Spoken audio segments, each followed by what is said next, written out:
Alright, so check this out. I have this lame video that I edited and I didn't like the way it turned out, and it's kind of boring. It does show how I found, at least proved to myself electrically on a bad injector in a car, and then there really wasn't much else to do. Had to drive it 3 days to even get it to act up, and I saw it a week before and told him I could put an injector in it, but I can't prove it, so he took it and then brought it back, and then finally he just left it with us and we broke it and I proved it. But by the time I tore it apart and I wanted to check the resistance through the injector, it was tested good again. So like I said, boring video, but the reason I'm doing this, adios, Johnny. See you, Clark, Adios, Johnny. is because this guy, I told him I'm dedicating this video to him, Mr.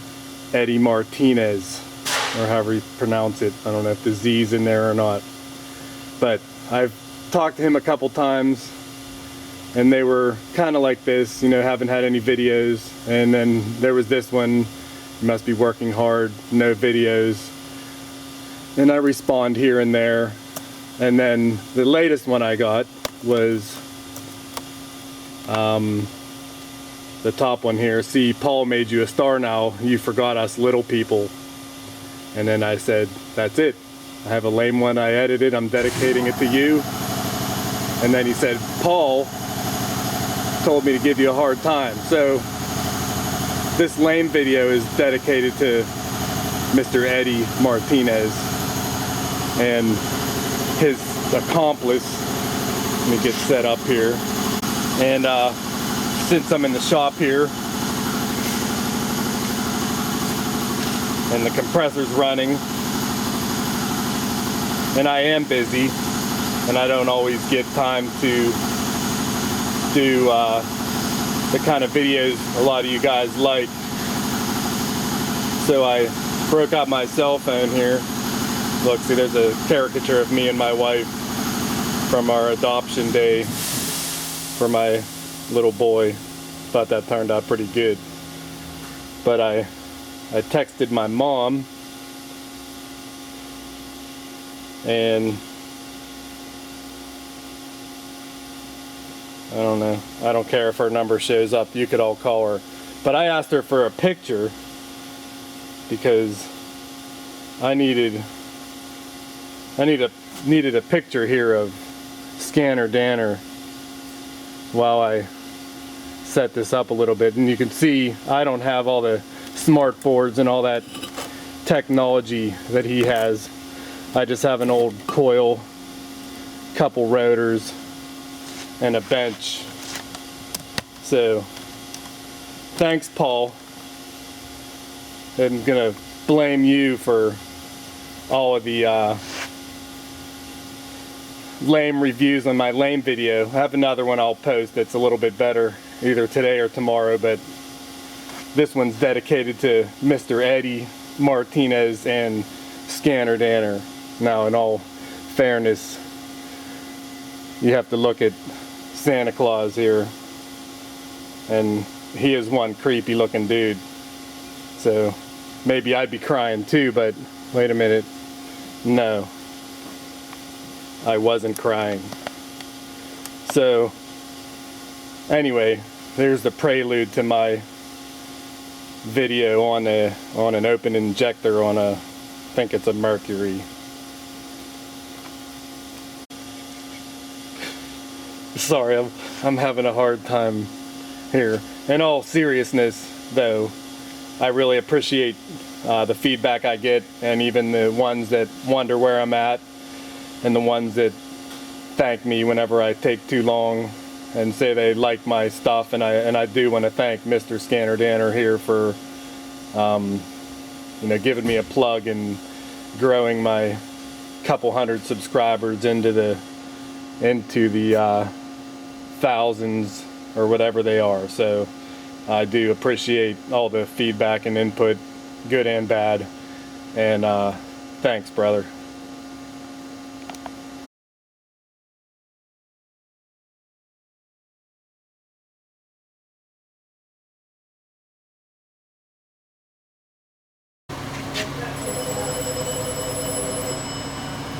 Alright, so this one here, a 2010 Mercury Milan, however you say it. Got the check engine lights on, not flashing, but I have 2 misfire codes, cylinder 1 and a misfire on startup, and the injector code. So I'm actually going to chase the injector code. You can see, I don't know if you can see, but it's shaking, it's misfiring, and I have number 1 injector is back under there. So I have a wiring diagram pulled up here from Mitchell, and you can see they all share the power wire, the blue wire, and then number 1, which is the one on the far right, has a green-blue wire on the control side. So unfortunately number 1 is back behind the intake. I can actually see it.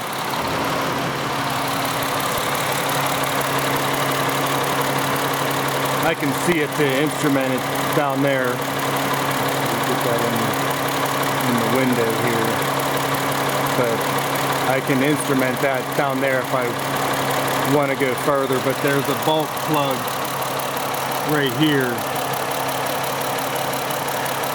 where I have my green, blue, or whatever, my number 1 control wire.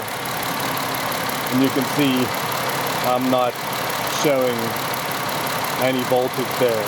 So I can show a good one here.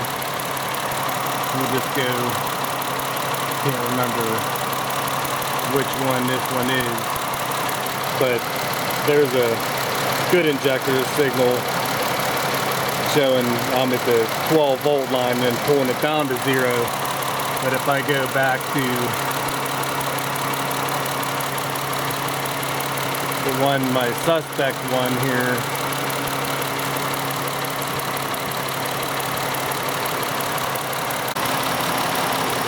if I go back to my suspect one, you can see maybe that I'm flatlining on the 0, so I don't have voltage coming back through.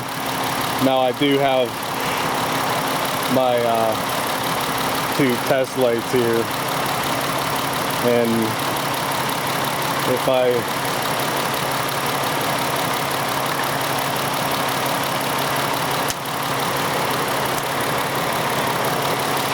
hook up this Volt Pro here,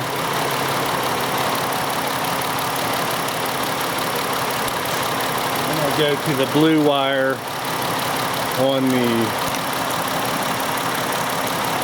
injector.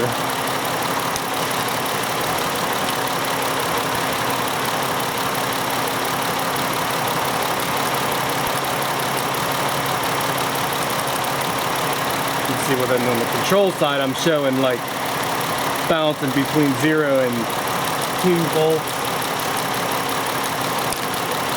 which I believe is just the computer ground of it. So if I go to blue wire, if I can get on it here,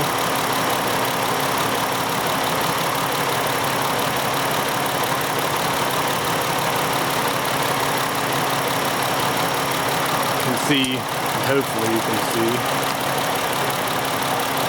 that I'm showing 13.7 volts.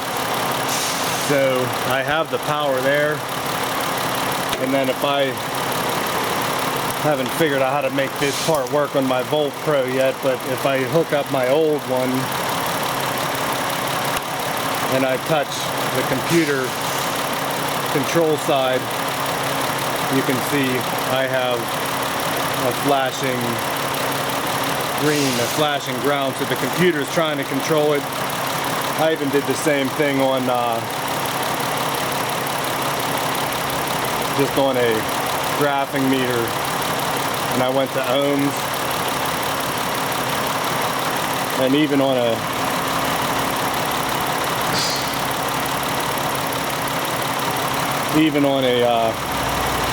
ohm scale, I'm showing the computer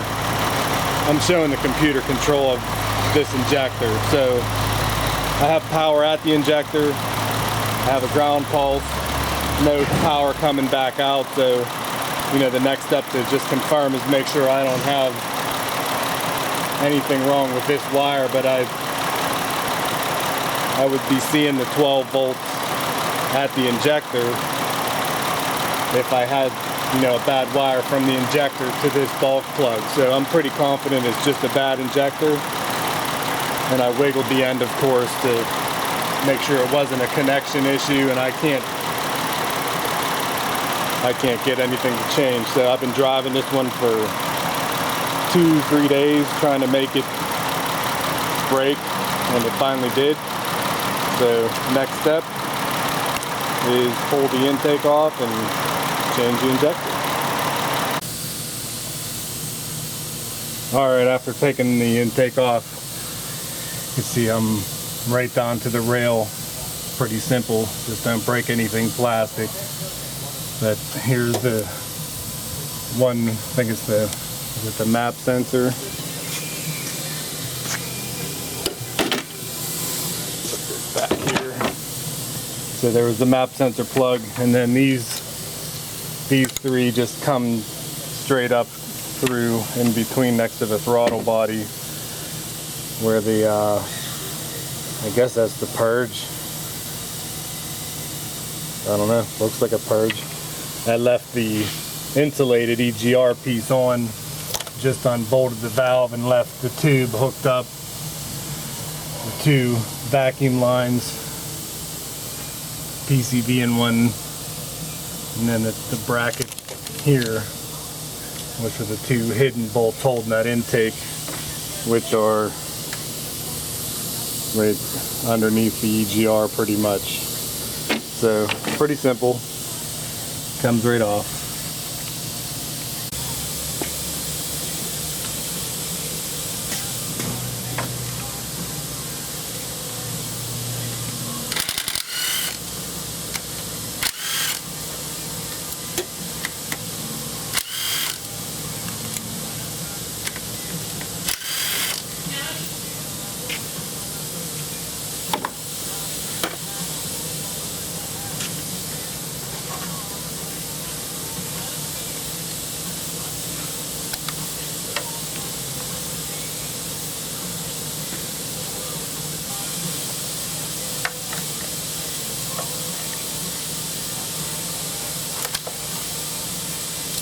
Of course, the O-rings are going to stay down in there.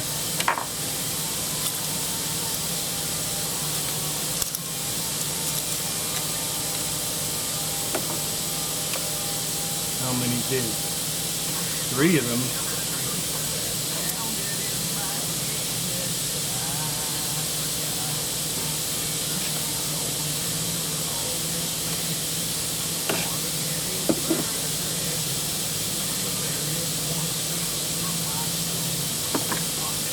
Call me crazy, but I rarely ever put new O-rings down on these things. I just put a little bit of RTV around each one, clean the holes, and stick them back on in. Now if they come out of here, because there's liquid fuel up here, this is more just a vacuum end, I'll usually replace something up here, but since they all stayed in the rail, my injector here is gonna, this is number 1 where I was aiming with everything. Got the one little spring clip.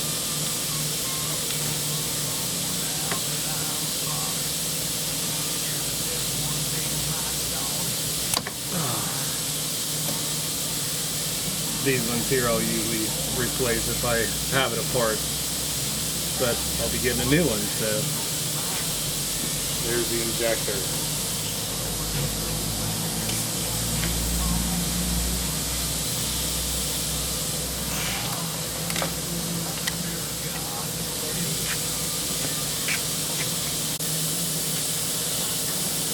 Alright, well now that it's out, it's easy to check resistance, but here's the new one. You can see I have 12.6 ohms and probably won't see anything because it was working when I pulled it in. I think this thing needs to heat up to open up, but you can see I have 12.8 ohms. So got the old one hooked up.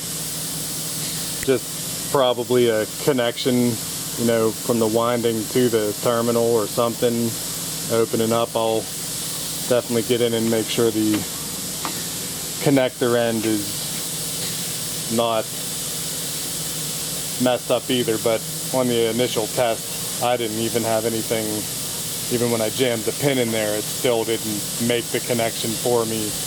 A lot of times if you have a terminal issue that's loose and you back probe it, you'll tighten it up. So I feel pretty confident it's inside the injector, so just finished the job here, and I'm actually going to I'm going to put all the spark plugs in it too while I have the intake off, because I think the mileage is due about 100,000, I think, on this thing. Have to check. Yeah, somewhere around 100,000.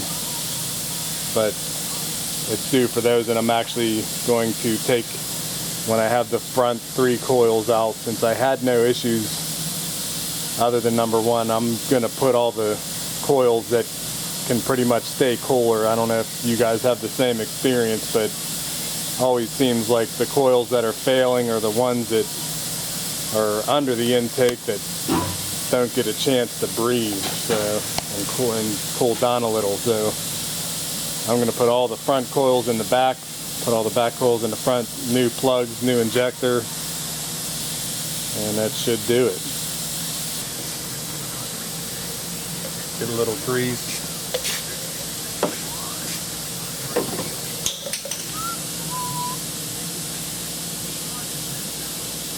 So I don't cut this thing. I think it's the blue one, yeah, the blue one that goes in the fuel rail. So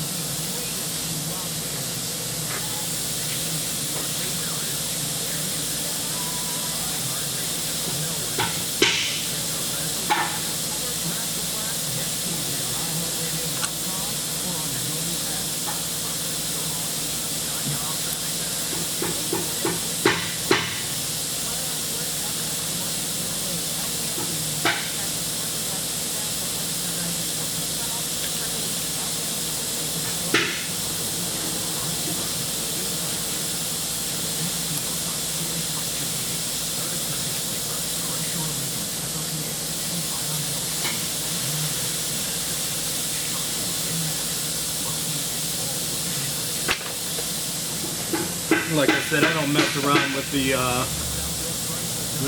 vacuum end of these O-rings too much, because these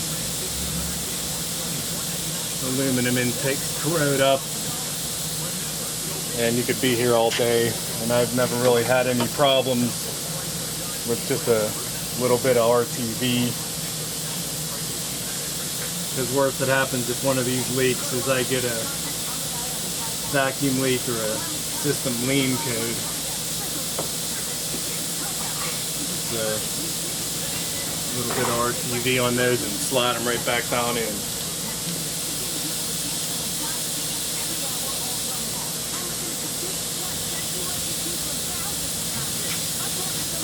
Make sure, of course, we don't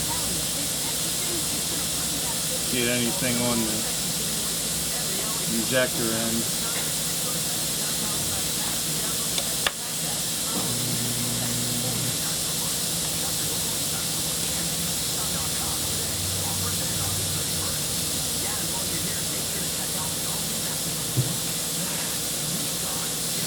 The RTV actually helps them go back down in pretty smooth too, so just works for me.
Alright, so the intake just has a rubber O-ring style here, so we'll change that. And then you look at the intake, usually you see like the distinct black ring where the inside of the engine where the O-ring seals, and this one here is not as distinct, like could have potentially been on the verge of having a vacuum leak under maybe cold engine. So good thing we got this apart, changed the gasket. I have pretty much good luck with this wet sandpaper 150 grit. Doesn't really scuff it up too bad, so I usually use this stuff, just rip off a little piece about that big and clean it off. So do that and put it back together.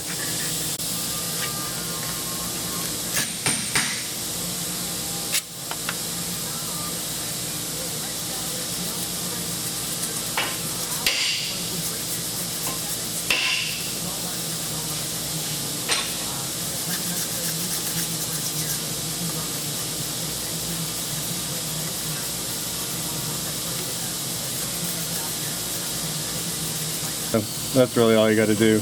Looks clean, wipe it down with a little rag and a little brake clean.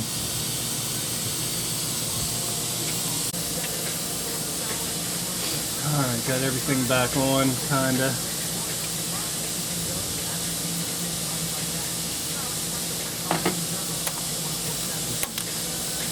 These out of the way. These go in here.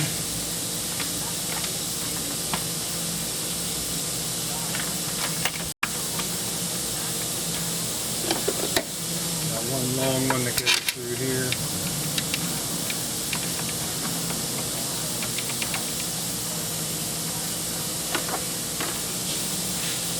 The EGR back here.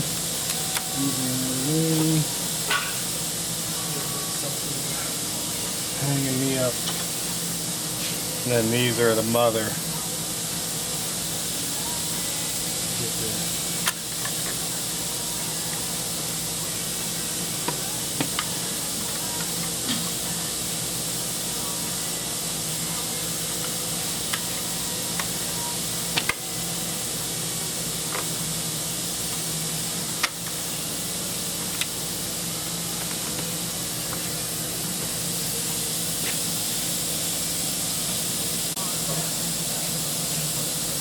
Those ones under the throttle body are a bugger once I get it started.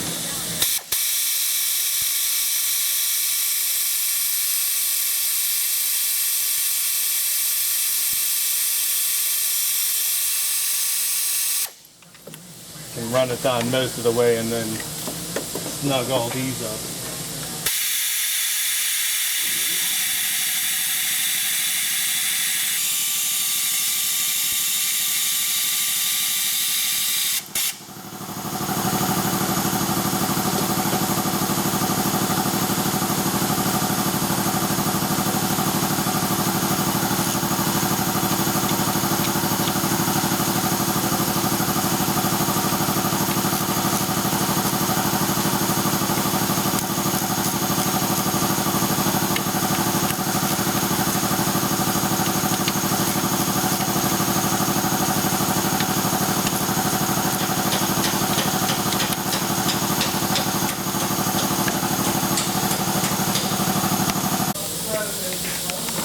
I'm filming the repair because I didn't have a whole lot of diagnostic fluff. This will show him how tiny it is. I think I did show it to him.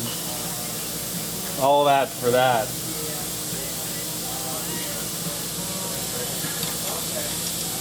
I got those in now, the EGR valve and the vacuum lines, and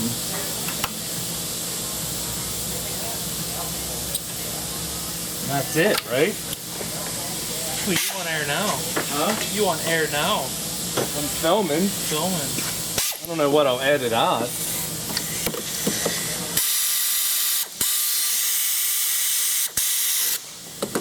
That. You hear that torque? This is my snap-on torque air ratchet. It went click, you just can't hear it.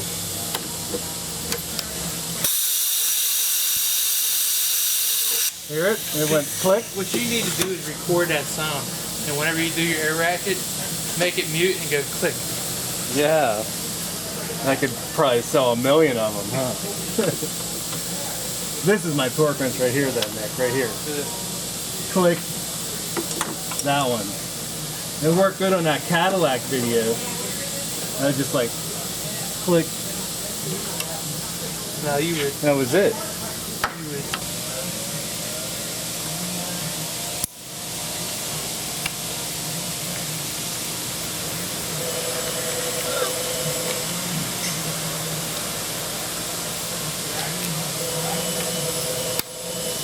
Just like that. And then like that. Oh, he didn't plug it in either, did he? I'll take one.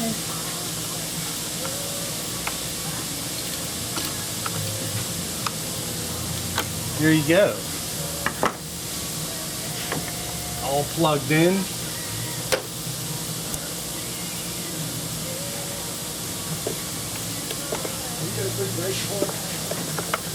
Yeah, I need like 15, 20 seconds. Oh, okay.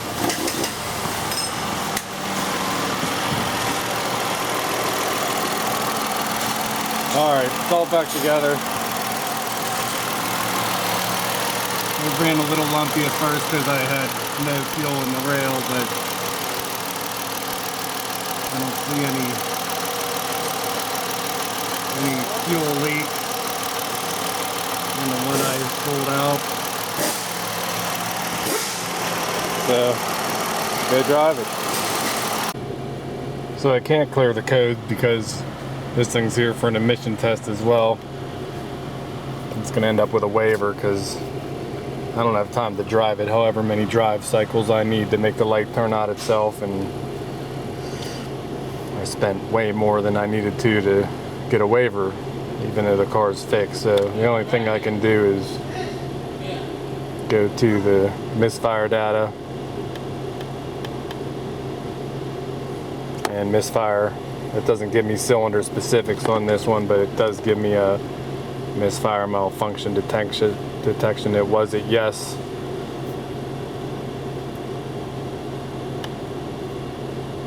Number of trips since time of misfire, 20 trips. It gives me some in misfire, but not cylinder specific. But right now all I care about is that it's not detecting it, and everything seems to be working, so call this one fixed. Thanks for watching.